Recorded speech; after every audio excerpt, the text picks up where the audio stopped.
Hello and welcome to the show. On the program tonight, we're going to meet a public school student named Hannah who communicates through pictures. And Wainwright has implemented a new SPCA. Daniel Barry takes us there to meet some of their furry friends. But first, Richard Van E is going into his 27th year as the Reeve for the County of Vermilion River. And he's not backing down on his agenda now. He's lobbying for some changes. Check out what they are right now on Around the Region. Imagine communicating not with language, but with images.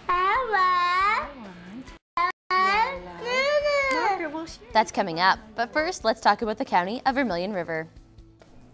Thank you for joining us today. Here with me now is Richard Van E, the Reeve for the County of Vermilion River, recently acclaimed. Thank you so much for joining us here today. So this is another term on council for you. How is this term going to differ from past terms that you've had?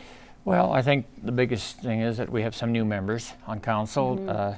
Two people decided to step down and not run again, and so we have some new people. And one new thing that's very exciting, we have a female on council now. Yeah, that is very exciting. That is Glenda Elko, yes. Right, and that's never happened before in the County of Vermilion River, so I'm looking forward to working with Glenda.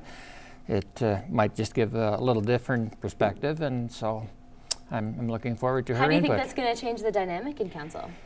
I don't think it'll change it a whole lot. The fellows that we have there have been there for quite a while, so I think it'll just go nice and smooth. What are some new ideas that maybe these new councillors are bringing to the table that you're hoping to work on? Whitney, I can't answer that because we really haven't had a meeting yet, so time will tell. If you talk to me in February or March, I'll probably be able to answer that better. Well, and I'm sure we will. Yeah. What are some things that you want to bring into council this term that you hope to work on? Well, again, we have heavy oil in the County of Vermilion River, and that is a big burden. All oil throughout the province is light except in a few areas where we have heavy, and that oil is transported through pipelines. And in the County of Vermilion River, the oil is transported in trucks, and it just beats the roads up real bad. And we do not get any extra funding for that. And as a matter of fact, the municipalities that have light oil and have pipelines, they get taxes for the pipelines. And so it's just a struggle, and we've worked with government for years to try and rectify that, and we're going to continue trying to get some help from the provincial government to keep our roads in shape. Do you have a new strategy this time as opposed to others? No, I don't know how to come up with a new strategy. It's just a matter of talking to our MLAs and talking to the minister and trying to convince them that we need help. How's it been recepted in the past? It's been good. They have, of course, they haven't done a whole lot. They have helped us with a few roads. We've had a number of roads around the city of Lloydminster that have been paved, and so I don't know. We just have to try a different angle, and I'm not sure what the angle will be yet. But well, is the relationship still a good one there then? I mean, between the county and the MLAs? Yes, absolutely. We have, in fact, I would say we have one of the better MLAs in our area. We, when we had the trouble at the corner of 897 and Highway 16 with those two accidents just very recently.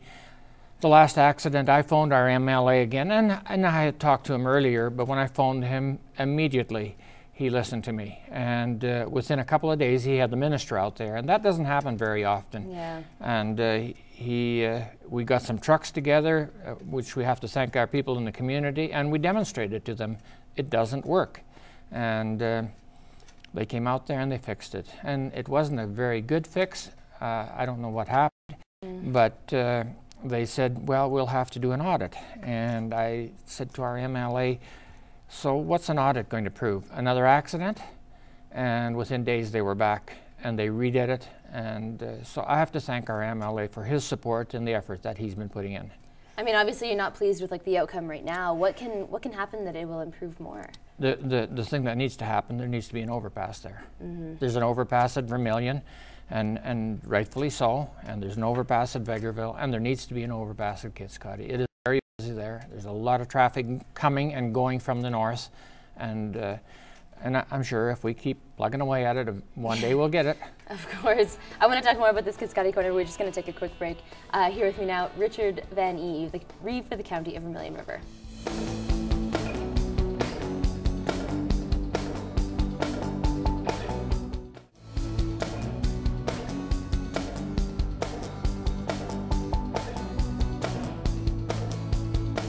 Welcome back to the show. We're just in the middle of our conversation with Richard Van E., Reeve for the County of Vermilion River. We're just talking about Highway 16 and 897, which has been called the Kitscoty Corner.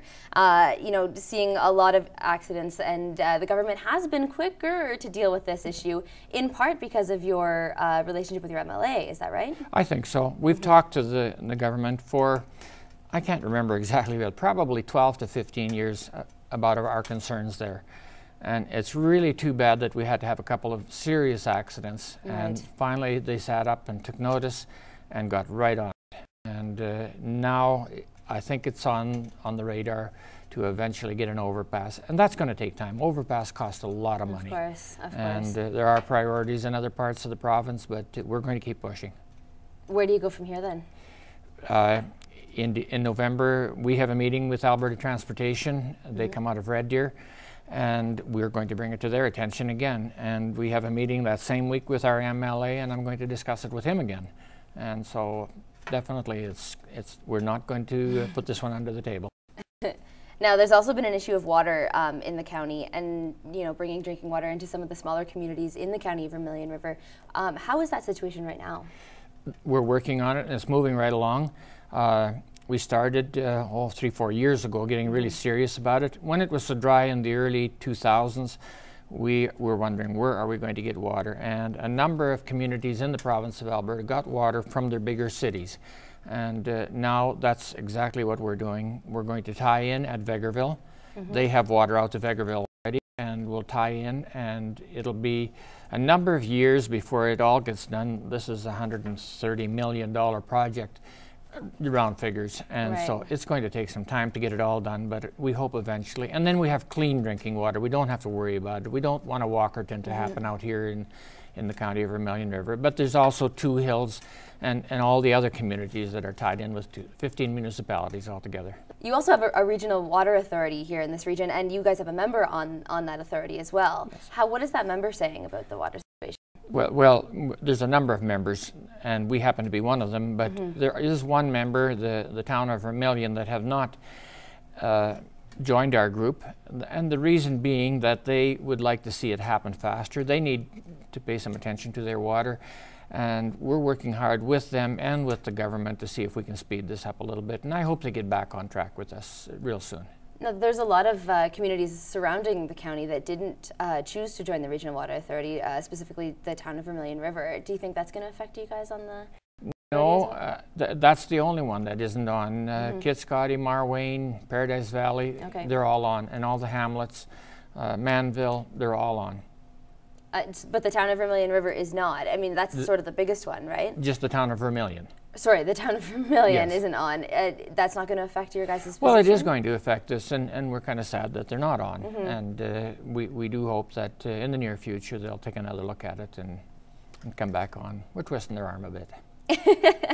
Is this water issue something you're going to bring back into council this term? Oh, it's there. That's there until it's complete. We started it now, and the studies have been done, and it's going to happen. What's the thing you're most looking forward to this term? Well, I think, I've done this for quite a few years, this is my 27th year.